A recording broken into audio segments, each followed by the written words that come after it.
ഒരു സിവിൽ കേസിൽ ഒരാൾ പരാതി കൊടുക്കുകയാണ്. അദ്ദേഹത്തെ നമുക്ക് കംപ്ലൈനന്റ് എന്നാണ് പറയുന്നത് കോടതിയിൽ.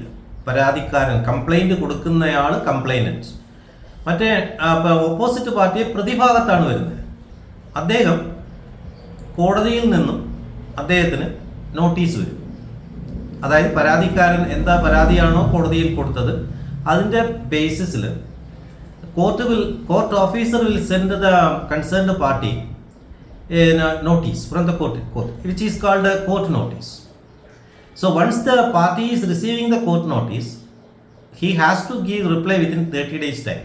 ഈ ആർക്കാണോ കോടതിയിൽ നിന്ന് നോട്ടീസ് വരുന്നത്, ഈ നോട്ടീസ് എന്ന് പറയുന്നത് സമണോ വാറണ്ടോ ഒന്നും അല്ല കേട്ടോ, അത് വേറെ. അതൊക്കെ ഞാൻ വ്യക്തമായിട്ട് പിന്നെ വരും വീഡിയോകളിൽ പറഞ്ഞിട്ട് അതിനെക്കുറിച്ച് കൂടുതൽ വീഡിയോയിൽ ഞാൻ പറഞ്ഞിട്ടുണ്ട്, ഇനിയും പറഞ്ഞുതരാം. അപ്പം ഞാൻ പറഞ്ഞു വരുന്നത്, ഒരു പാർട്ടിക്ക്, അതായത് ഒരു സിവിൽ കേസിൽ പ്രതിഭാഗത്ത് നിൽക്കുന്ന പാർട്ടിക്ക് പ്ലെയിൻറ്റിഫ്, ഡിഫൻഡൻറ്റ്, ഇതിൽ പിന്നെ പ്രതിഭാഗം വരുന്ന കക്ഷിക്ക് കോടതിയിൽ നിന്നും ഒരു നോട്ടീസ് വരുന്നു. ആ നോട്ടീസിന് പറയുന്ന പേര് കോർട്ട് നോട്ടീസ് എന്നാണ്.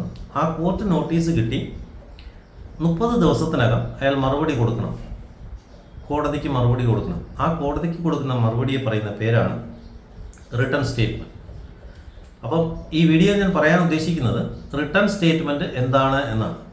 ഒരു കേസിൽ കോടതിയിൽ നിന്നും വരുന്ന നോട്ടീസിന് പരാതിക്കാരൻ്റെ അടിസ്ഥാനത്തിലാണ് കോടതി നോട്ടീസ് തരുന്നത്. ആ നോട്ടീസിന് കക്ഷി കൊടുക്കേണ്ട റിപ്ലൈയാണ് റിട്ടേൺ സ്റ്റേറ്റ്മെൻറ്റ് എന്ന് പറയുന്നത്. അപ്പോൾ ആ റിട്ടേൺ സ്റ്റേറ്റ്മെൻറ്റ് അയാൾ അംഗീകരിക്കുന്നുണ്ടോ ഇല്ലയോ, അദ്ദേഹം, അതായത് ഓരോരോ പാരഗ്രാഫായിട്ടായിരിക്കും പറഞ്ഞിരിക്കുന്നത്. നമ്പർ 1, 2, 3, 4. അപ്പോൾ നമ്പർ 1 അദ്ദേഹം പറഞ്ഞതെല്ലാം ഞാൻ ഒപ്പോസ് ചെയ്യുന്നു, എതിർക്കുന്നു എന്ന് പറയുക. നമ്പർ 2 അത് ഓരോന്നോരോന്നായിട്ട് അയാൾ പറഞ്ഞിരിക്കുന്നതിൻ്റെ, അതായത് അയാൾ എന്ത് പരാതിയാണോ കോടതിയിൽ കൊടുത്തിരിക്കുന്നത് അതിൻ്റെ കോപ്പി നമുക്ക് കിട്ടും. അപ്പോൾ അതിനനുസരിച്ച് നമ്മൾ എന്ത് ചെയ്യണം, കൗണ്ടർ സ്റ്റേറ്റ്മെൻറ്റ് കൊടുക്കുന്നത്. ഇതിനാണ് റിട്ടേൺ സ്റ്റേറ്റ്മെൻറ്റ് എന്ന് പറയുന്നത്.